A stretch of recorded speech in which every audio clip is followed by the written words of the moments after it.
Hey, what's going on, No Nation? This your guy, Kelvin Hunt here, editor of ChopChat.com. Welcome to the Built for Playmakers YouTube channel, where we talk FSU sports all day, every day. This is your first time checking us out. Appreciate you. Those of you that have been rocking with me, you already know what it is. Man, we're just sitting here waiting for FSU to go ahead and show their hand on the recruiting trail. Got Miami fans that are, they got the chest poked out and all this good stuff. And Florida, the poor Billy, he's struggling. FSU's in a great position to land some quality players. And as I mentioned in an earlier video this week, it's probably going to start with the quarterback position.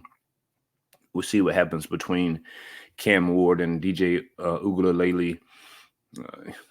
It may pop off with Marvin Jones Jr.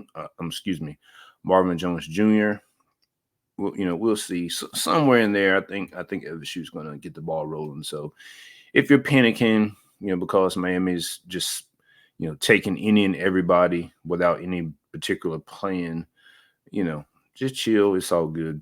We'll talk about that whenever things get rolling. So no sweat there. In this particular video, what I want to do is talk about what happened a few days ago with the College Football Playoff Committee and their response to Senator Rick Scott. Man, I know some fans of other teams are probably tired of FSU harping on this whole playoff snub and all that good stuff. And look, FSU fans are going to be mad at this forever. So if you don't like it, don't tune into the channel, whatever. The main thing, look, that's over and done with as far as the snub. Look, that's not going to change, the four teams or who the four teams are now. But what FSU is trying to do is get out of ACC. We knew that before the season started. A lot of ACC teams were mad at FSU because they were so vocal about it. But you see why they've been trying to leave. Well, the number one reason why they were trying to leave is because they are falling farther and farther behind the Big Ten and the SEC every year. The revenue gap is tremendous. It's already large, and it's going to get larger every year. And so, within like 5 or 6 years, that gap's going to be so big that FSU or any team in the ACC just wouldn't be able to compete with these teams in the Big Ten or the SEC. And that goes from recruiting, goes to coaching salaries. Just things like that in general, right? And so you're already kind of in a position. FSU and the ACC was already in a position that was, kind of inferior, right? Because of the TV deal, so to speak, but when it comes down to just overall play, the perception is the ACC is a much inferior conference than those other two. And they're not as good annually as the SEC or Big Ten. But if FSU was at the top of the game, if Clemson was at the top of the game, if North Carolina could get out of their own way without losing teams when they got a top 5 quarterback, if Miami could ever get their stuff together after a quarter of a century of hibernation, if the teams that they brought in to join the ACC years ago were to ever pull their weight, then it would be a conversation. But of course, that is not the case. So basically, it's been Clemson and then everybody else. Clemson's falling off. FSU's reclaiming their top spot. But basically, there's a inferiority complex now that the ACC is terrible. And so that came across in the committee's response to Rick Scott. Right.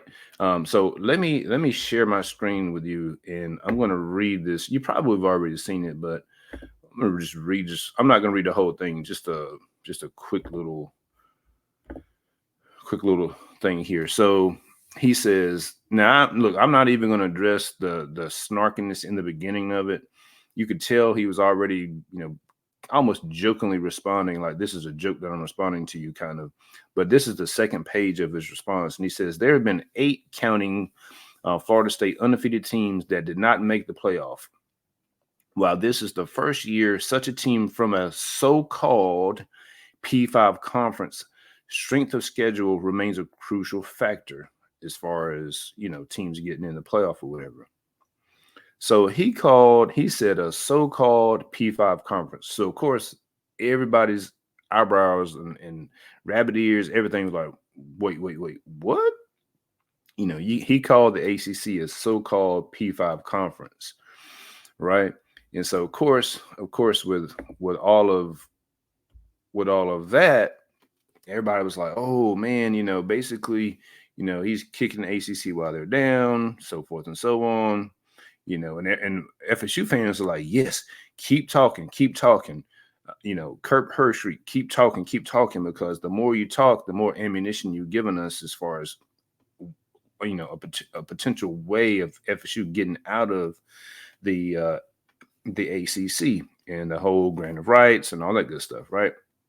And so because of the uproar that, not just FSU people, but, I'm talking about, media members and everybody else, because it was showing bias, it was showing, that they had almost like a predetermined, kind of deal going on with FSU and the ACC, right? And so because of that, Andrea Adelson from ESPN reached out to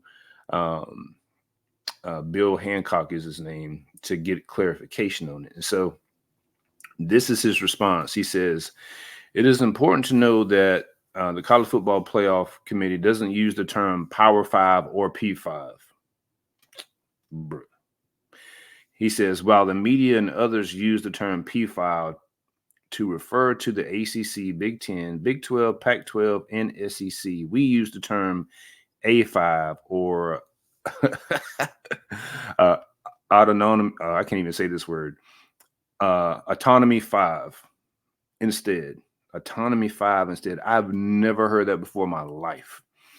He says, so in response to Senator Scott's reference to a Power 5 conference, I inserted the term so-called to mean people may call these Power 5 conferences Power 5, but that is not our official language.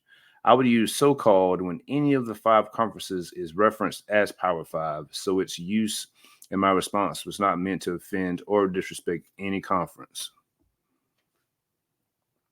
Bruh. We have never, ever heard them say A5 or Autonomy 5. Ever.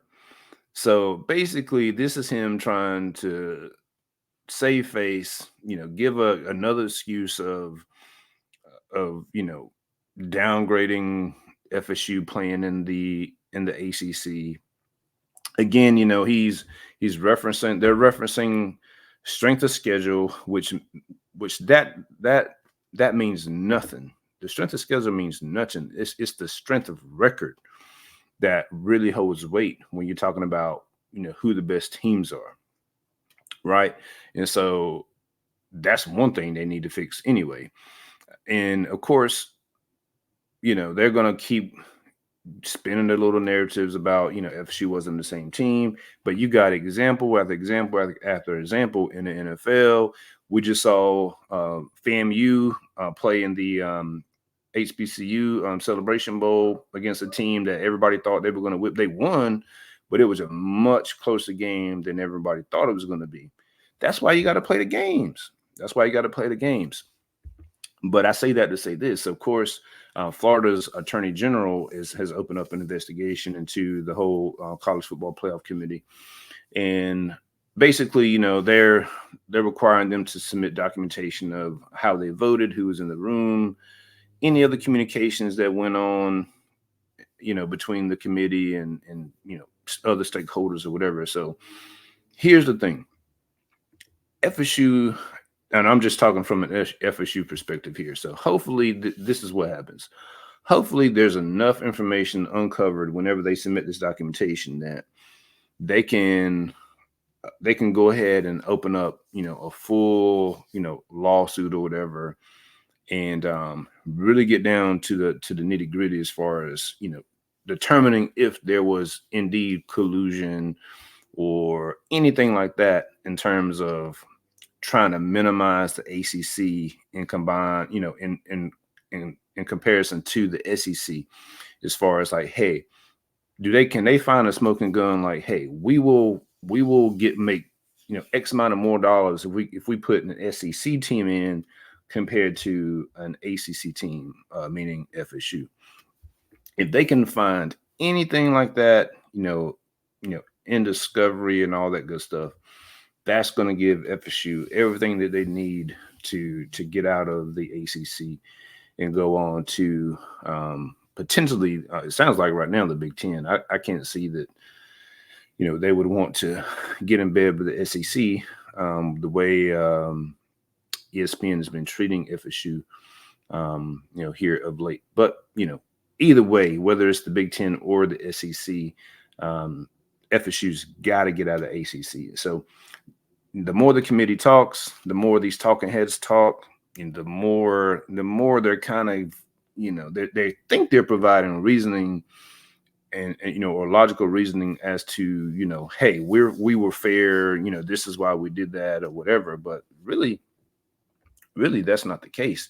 They're talking about, hey, Herb Street is talking about, hey, their job is to get the best 4 teams in there. Of course, it's subjective, but I mean, I've already poked all the holes in the argument anyway when talking about, Georgia should be in if you're talking about the 4 best teams or whatever.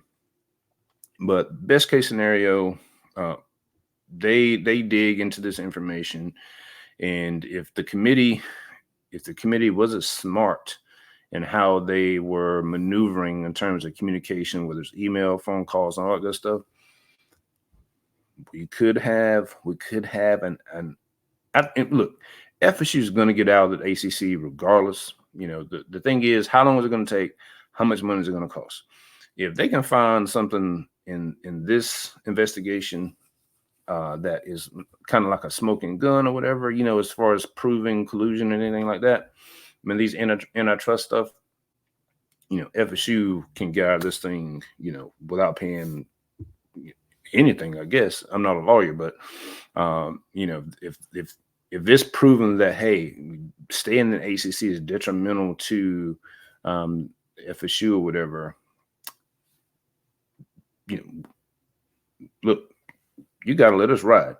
And so that can open up a whole nother can of worms as far as how things are done with the contracts and all that good stuff. But just wanted to put that out there as far as the committee's response to Senator Scott, and then Bill Hancock's response to the uproar as far as him calling the ACC a so-called P5 conference. And mind you, we've never heard them use the term A5 or Autonomy 5 or anything like that. So they're just making up stuff at this point. And so it'll be interesting to see how long this investigation takes and all that good stuff, and if they do indeed find evidence to move forward with a lawsuit. But let me know what you think. Was the committee just being snarky in their response to Scott? Just basically, just laughing and responding because they weren't taking it serious, even though it looks like they kind of gave us a little ammunition there. And also let me know, I'm thinking about doing a video on this. Let me know if you're interested. If you're an FSU fan, would you rather go to the Big Ten or the SEC? I'm curious to hear what your thoughts are on that. And so until then, we're just waiting to see if any commits pop off for FSU. And by the time you see this, we may have already had one. So if that's the case, then I'll respond to that in kind. But again, like the video. Appreciate the support, and we'll look forward to talking to you guys soon. Go Noles.